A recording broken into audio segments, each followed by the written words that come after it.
Let's discuss AEW Redemption 2026, another lecture.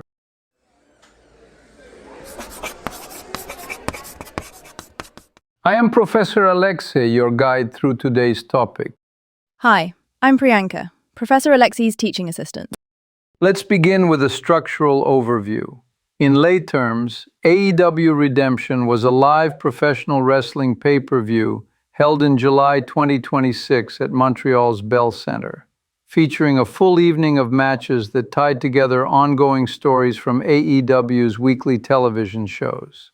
Think of it as the season finale energy of several plots meeting on one stage. So, basically, if you had been following Dynamite or Collision, this was the episode where things paid off, with the really big confrontations and titles on the line. Technically, Redemption constituted an 11-match card, one of which occurred on the 0-hour pre-show. Storylines from Dynamite and Collision were advanced and resolved. Championship divisions represented included World, Women's World, TNT, National, and International. The broadcast featured AEW's standard commentary booth, Excalibur, Tony Schiavone, Nigel McGuinness, and Taz, with a Spanish-language team of Carlos Cabrera, Alvaro Riojas, and Ariel Levy. Ring announcements by Justin Roberts and Arkady Ora, and officiating by AEW's regular referees. In this context, the production elements mirror the company's weekly identity, scaled for pay-per-view stakes. And 0 Hour is like the warm-up show, right? With analysis and at least one match to help last-minute viewers catch up. Exactly. The pre-show was hosted by Renee Paquette, Mick Foley, and Jeff Jarrett, offering narrative recaps and light persuasion for late purchases. It's important to understand this is part of a funnel, not simply a bonus segment. Moving forward, the stakes extended beyond the ring. AEW's choice of the Bell Centre as venue and Montreal as the host city formed a deliberate move to deepen the company's Canadian footprint. The Bell Centre is a major arena. The optics, production scale, camera work, and entrances are commensurate with a flagship event. Meanwhile, staging the company's first PPV in Montreal acknowledges a long, passionate local wrestling culture. Isn't it interesting how place becomes part of the story? Montreal carries history, and AEW seems to borrow that energy to make the night feel special. Indeed, historically, Montreal has functioned as a crucible for wrestling narratives. AEW's entry, therefore, is both market expansion and cultural alignment. We can infer that the symbolism was as valuable as the gate. So yeah, moving on. Can we list a few headline facts from the event itself? Certainly. Main event. Kenny Omega defeated Kevin Knight to retain the AEW World Championship, preserving his reign that began at Beach Break in July 2026, when he defeated MJF under a last-chance stipulation. Willow Nightingale defeated Thekla to capture the AEW Women's World Championship, becoming the first women's Triple Crown champion in AEW's history. Chris Jericho, under his darker Painmaker persona, defeated Tommaso Ciampa by submission in a no-holds-barred match. And the Young Bucks defeated Death Riders, the marquee pairing of Jon Moxley and Will Ospreay, in a featured tag contest. Distribution-wise, I think it was notable. In the United States, HBO Max offered a special subscriber rate, plus Prime Video, ppv.com, and YouTube.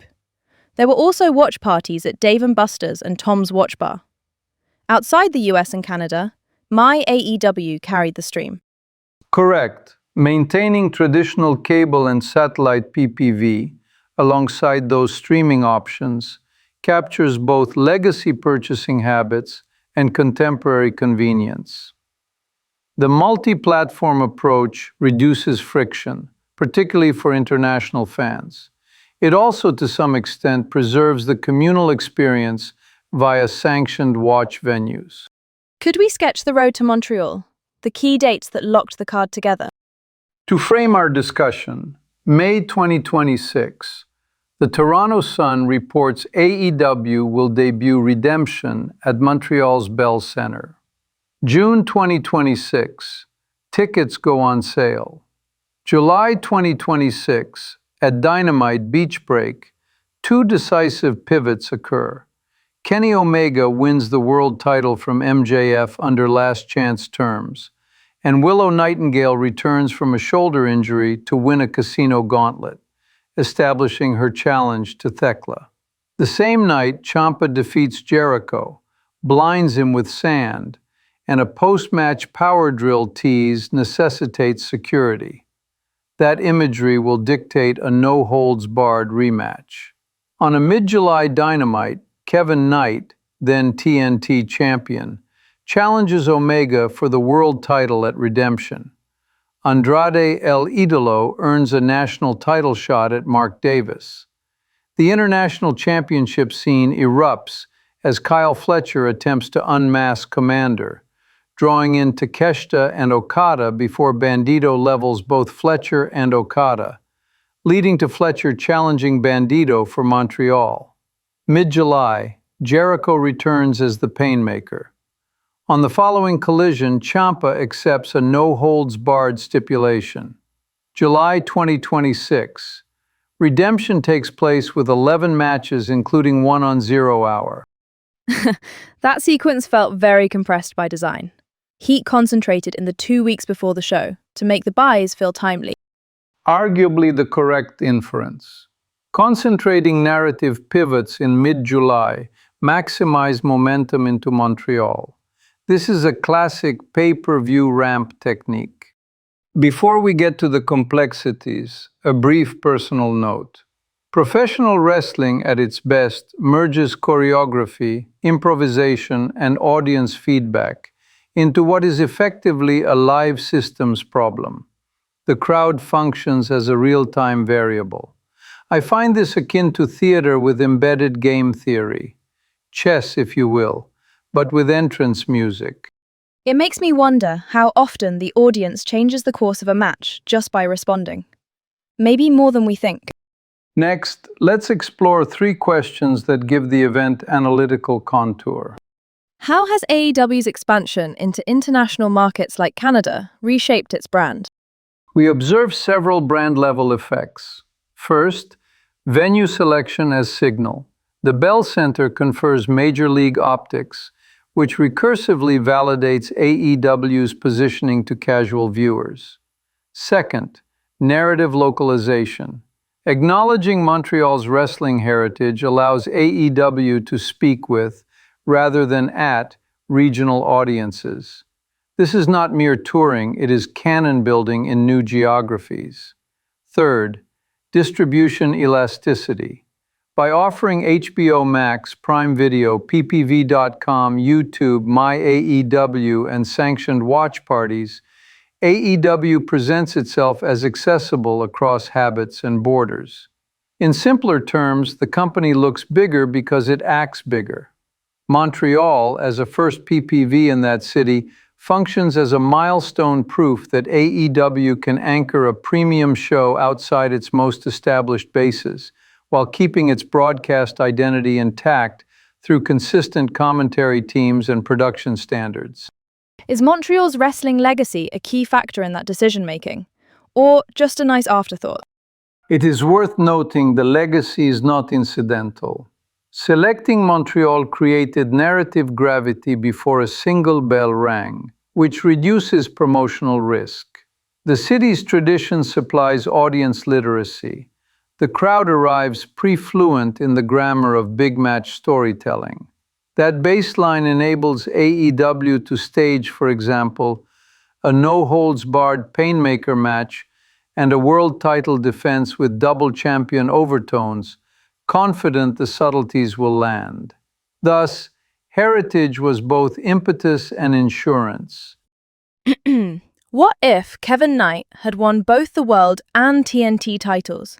How would that have changed AEW's storytelling? Theoretically, a dual title outcome forces immediate architecture decisions. Option 1. Require the champion to defend both belts on divergent schedules. generating narrative scarcity and elevating weekly television with frequent high-stakes matches. Option 2.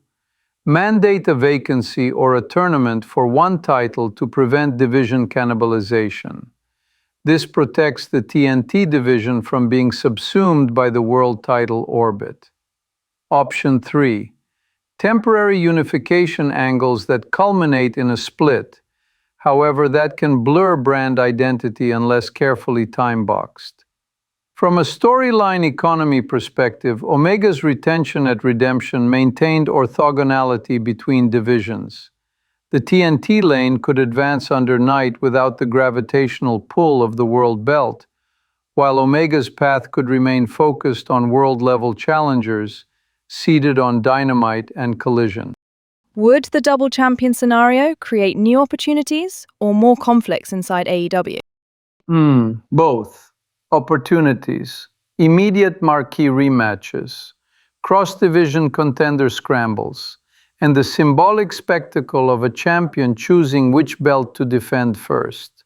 Conflicts, scheduling fatigue, dilution of the secondary title's distinct identity, and constrained screen time for other contenders. In this context, Redemption's actual choice preserved clarity. Knight remained a potent TNT figure, Omega a consolidating world champion, and neither belt's queue was forced into narrative triage. What are the challenges AEW faces in maintaining such a diverse distribution approach across cable, a premium streamer like HBO Max, open platforms like YouTube Buys, and international hubs like My AEW? Several frictions emerge. Fragmentation risk. The audience may be split across services with different price sensitivities and discovery patterns. Data opacity. Third-party platforms can limit granular viewer analytics, complicating attribution for marketing spend. Technical reliability. Concurrent high-traffic streams must maintain parity with cable stability, particularly for main event minutes. Cannibalization. Subscriber rate offerings on HBO Max must be balanced so as not to erode traditional PPV revenue or confuse international pricing on Prime Video, ppv.com, and YouTube. Rights geography. Ensuring My AEW fills gaps without violating territorial exclusivities. That said, the upside, accessibility, reduced purchase friction, and sanctioned communal venues likely outweighed those costs in Montreal. Are there risks in relying too heavily on streaming platforms, especially if contract or algorithms shift unexpectedly? Clearly, platform policy volatility, bundling changes, or altered revenue shares could compress margins on short notice. The mitigations include platform redundancy, as used here, direct-to-consumer contingencies like My AEW in non-US and non-Canada regions, and preserving the legacy PPV spine for resilience. Specific area for further research. Rigorous modeling of how premium streaming availability at a subscriber rate impacts traditional PPV uptake and watch party attendance, controlling for card strength and calendar competition. To summarize, Redemption was a Montreal milestone that married AEW's long-form television storytelling with a pay-per-view payoff. Omega retained the world title against Kevin Knight. Willow Nightingale's women's world title win marked her as AEW's first women's Triple Crown champion. Jericho's Painmaker prevailed over Ciampa in a no-holds-barred submission, and the Young Bucks bested Death Riders. The event's accessibility across HBO Max, Prime Video, ppv.com, YouTube, My AEW, plus cable and sanctioned watch venues, exemplified a multi-platform strategy. And our three big questions pointed to international expansion and brand shaping, the ripple effect of a possible double champion, and the trade-offs of diverse distribution models going forward. This then completes our present analysis. The future of professional wrestling in international markets will hinge on precisely these levers: venue signaling, narrative localization, and platform resilience. Thank you for listening, and as always, I encourage further study. The primary sources here are highly rewatchable. Thank you, Professor.